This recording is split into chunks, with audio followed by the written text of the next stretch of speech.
What's going on, guys? It's Mr. Crazy Crown back again with another video, and today we are going to break down Ubisoft's press conference. Now, Ubisoft just wrapped up their E3 press conference, and I was actually really hyped to at least see some Beyond Good and Evil, fucking a new announcement, anything new. And they just completely dropped the ball. I mean, it was by far one of the boringest conferences this year, and it was just absolutely nothing to show, but I'll give you the rundown anyway of what we saw. So first off, we saw For Honor. Now, this was a game that's been seen a couple times, but we actually got to see gameplay from it. And not only that, but it's coming out next year on Valentine's Day, which would be February 14th of 2017. It reminded me a lot like Rise, and that kind of scares me because Rise was a very repetitive, was not very fun, it was not very well received.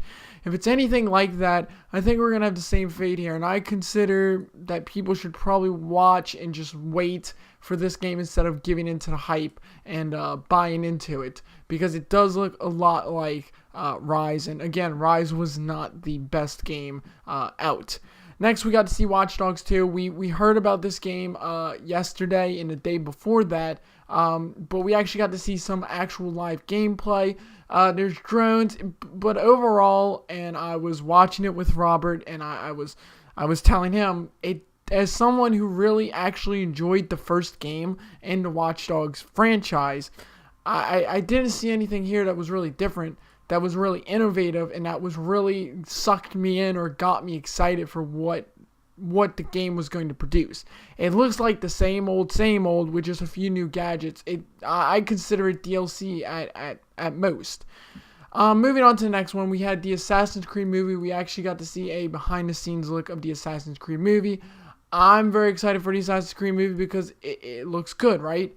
Normally, video game adaptations of movies or vice versa doesn't work, but let's hope that they don't fuck this up. It looks good. We'll see. Next, we got Trials of the Blood Dragon. Now, this was something that no one asked for.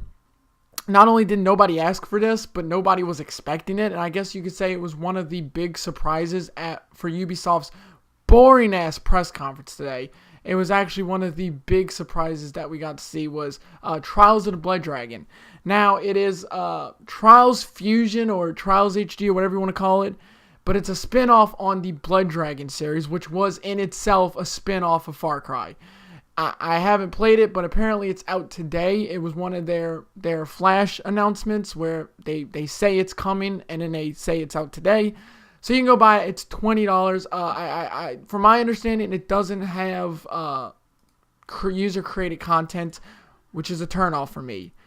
But you have that if, it's $20.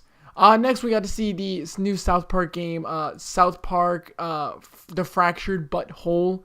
It looked good. I was a huge fan of the first South Park game. The Stick of Truth was a phenomenal game. Now, there's one thing I want to point out, and keep in mind, this may change depending on when you're seeing this, but they announced at the end of the game that if you buy the game, if you pre-order it, you get South Park The Stick of Truth via South Park The Stick of Truth for PlayStation 4 and Xbox One. Now, Xbox One has a backwards compatibility feature, but could that have confirmed that Sony's jumping on board with backwards compatibility?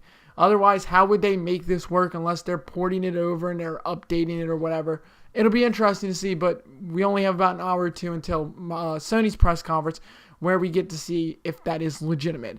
Next, we got the official survival DLC for Tom Clancy because for The Division, because it was filler, really. It was one of the first things they came out with, and I wasn't really psyched about it because Tom Clancy's The Division is kind of a letdown. Hopefully this DLC it shows promise, but it has to be executed right in order for it to liven the game up. Next, we got Ghost Recon Wildlands. This is probably one of the best games they showed at their conference. It looks good. It looks like it's a fun game. It's really shaping up to be good. And then we got Steep. Now, Steep was a game that was their new IP that they announced, and it was one of the most boring things I've ever had to watch. It's like a snowboarding game, I guess. They weren't really specific, but it is coming out soon from my understanding. But it still sucks to see that the new IP just was a letdown completely. Just from what we saw, there was no context as to what the hell was going on. There was no context as what the game was aiming to do.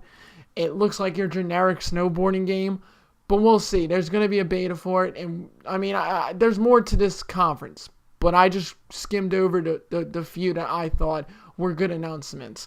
Anyway, guys, that is my review of Ubisoft's press conference, and we're going to wait for Sony. We're going to see with Sony if Red Dead Redemption 2 is actually a thing. Anyway, guys, thanks for watching. Please rate, comment, and subscribe, and I'll see you guys later.